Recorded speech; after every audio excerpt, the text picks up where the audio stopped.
Greetings! It's Maxo Diddly. Today I'm going to be showing you how you can make your properties in a C# script appear in the Unity Inspector. Let's get right into it. So I have got a couple of properties, and I would like to see them in my Unity Inspector.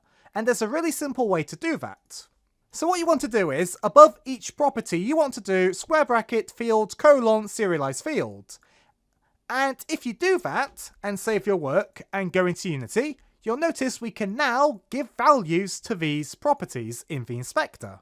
But you might be wondering, how does this work? Well, basically, with properties where you don't have a defined variable, a back-in field is automatically generated, which is just a hidden variable created by the C# compiler to store the value of the property.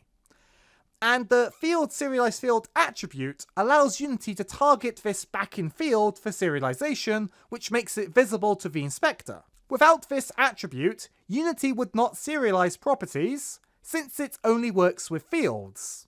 Hence the name SerializeField. It's not called serialize property. So with this field : we are telling Unity to access the hidden variable for this property. And then SerializeField is telling us to serialize that hidden variable. And that's what we're interacting with in the inspector. So thanks for being a great audience. Be sure to leave a like and a comment if you enjoyed, and subscribe for more tutorials. Thanks for watching.